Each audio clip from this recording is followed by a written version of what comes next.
Scanning for audio.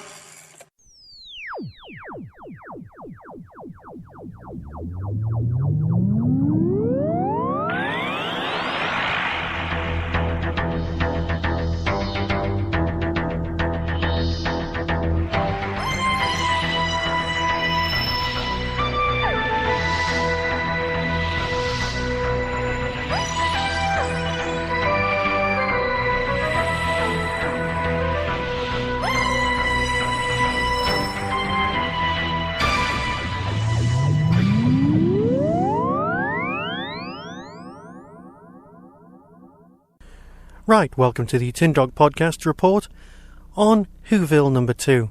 It's just after 8 AM. Alright, it's considerably after 8 AM. I am, as always, running late. And I'm about to head off to Derbyshire. Or is it Swanwick? I'm about to head off to Swanwick, there you go. I'm kind of excited. I'm going to meet lots of new people and lots of old people. Tom's going to be there from the or a Doctor Who podcast, Tim Drury and a host of others. And of course there are some actual Doctor Who guests as well that I'm looking forward to meeting. So more on that later. I've got my MP3 player wired into the old tape player in my car. Yes, that's the level of technology we're dealing with here. Ready to listen to the second big finish with the full 5th Doctor cast. The sat-nav is plugged in because the battery no longer works anymore.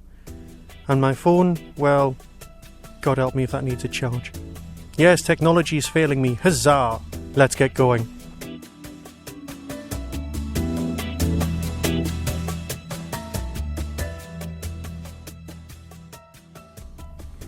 Okay, I'm lost. I'm currently at junction 26, rejoining the motorway after getting lost from where my sat-nav actually sent me to.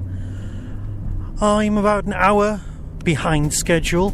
The whole thing started obviously an hour ago, and I'm a little bit angry. More later.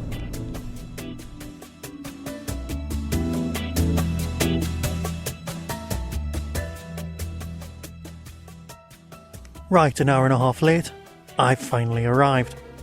Yes, I did take the wrong junction.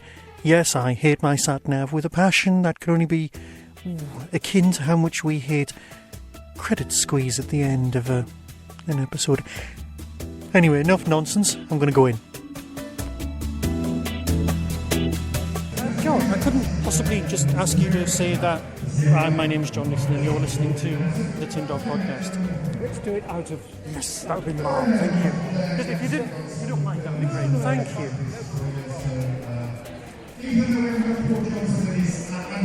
We have got this anyway. So we'll make sure you get to watch that even though Paul's not here.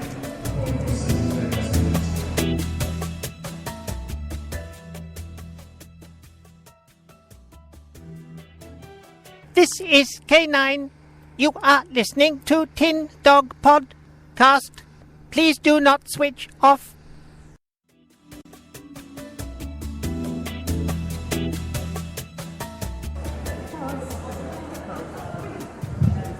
Just for an example, one of the things that we should, I'm sure we're all going to be covering in the next shows that we do, and often we use Skype, so basically we're sitting in a room by ourselves chatting to people at the other side of the world, and we're not next to each other.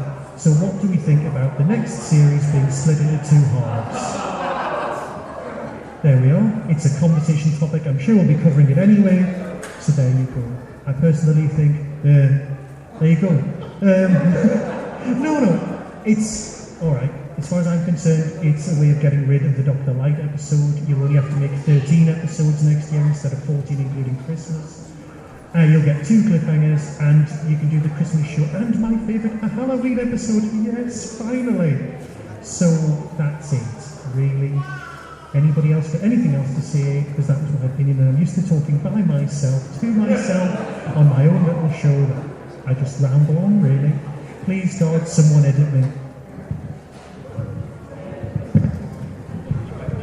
Okay, yeah, definitely. I think it's a good idea to have the show running in 2 halves, because it's back, the show will actually be on in autumn, when it should be on, I think.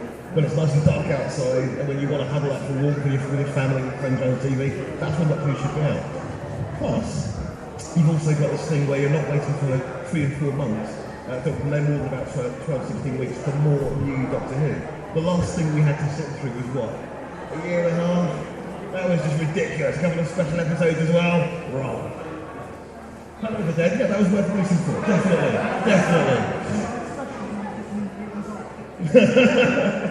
But no, I think it's a great idea to spread the show out a bit more so there are fewer gaps. I just wanted to pick up on a point that Michael made. He suggested that it might be an end to the Doctor Light episodes. I wonder whether that will actually be the case, because they're still going to be filmed together, so you never know.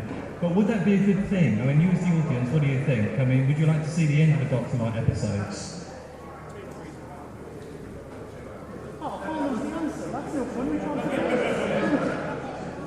Okay.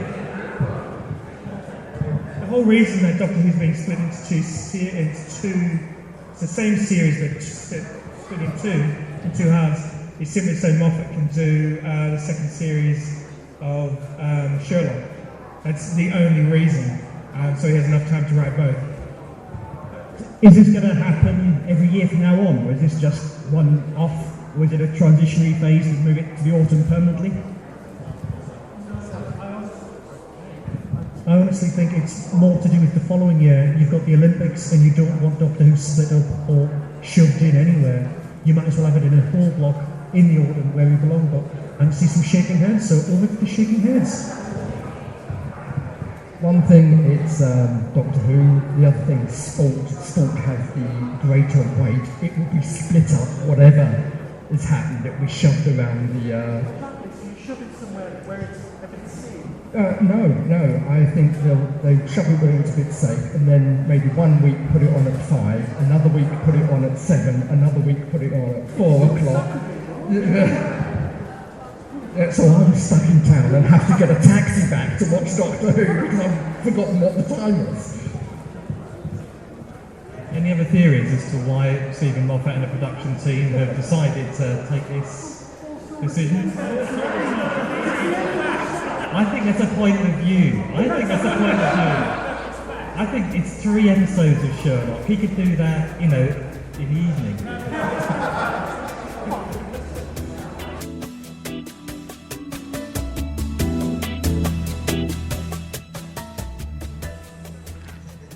You see, I'm actually having quite a nice day today. I'm wandering around, a shed. Not just a shed, I'm actually outside the shed. At the minute on stage, some guy is chatting away to some other guy about his time in Doctor Who. Sophie Aldred is standing about 8 metres away from me, talking to Tom and James from the Who cast, surrounded by a little kid who, to be honest, looks a little bit bored because he wants to head off somewhere.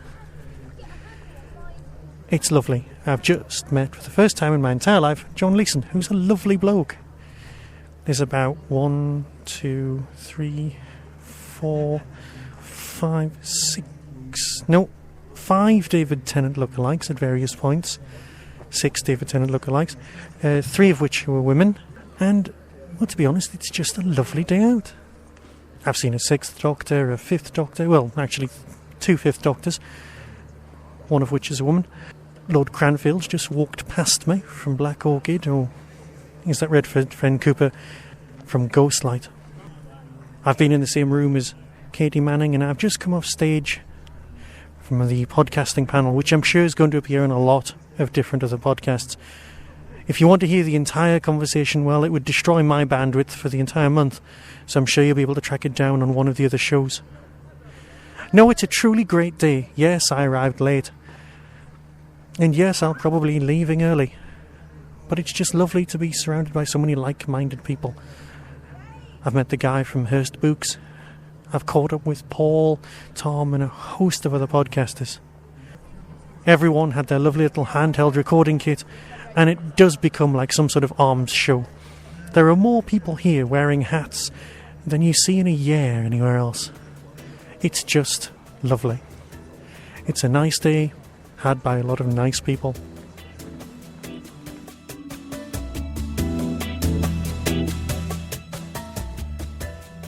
I don't know if you can hear the puff of the little trains as they go off back to the main station. But I'm leaving now. It's been a superb gig. An exceptionally good convention. I'm walking up to the car park, past the 5th Doctor and the 6th Doctor, who both seem to be drinking tea out of a flask. The 5th Doctor's drinking an ice pop. It's a wonderful September Sunday, and I, for one, will definitely be back next year. You can keep your Gallifreys and your highfalutin guests. I've just met Katie Manning, and it was marvellous. I've talked to Sophie Aldred about Bob the Builder, and for that you can have another podcast another time. And for my return home trip, I think I'll trust my sat-nav to know where I live. And so, I'll bid you all a fond farewell. Until next time's slightly longer podcast, be seeing you.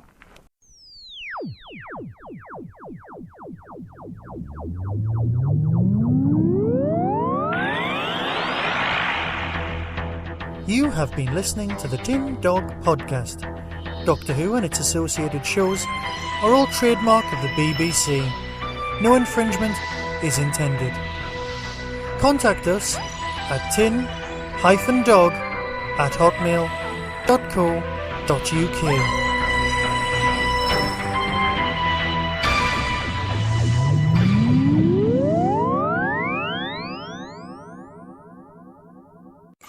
Urgent subspace communication incoming.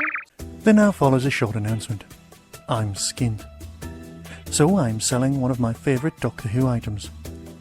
Simply go to eBay and type in Cyberman Head, Deco, that's D-E-C-O, and you'll see what I'm selling. I got fixated some time ago on what the Cybermen would have looked like if John Pertwee's Doctor had met them. So I took the designs from the 4th Doctor and the 2nd, morphed them together and added a certain something from, say, the Flood, and created a full-size, non-wearable Cyberman head. Now, I used to be a prop builder, so it's not that bad at all. Anyway, go and have a look and see what you think. Message ends.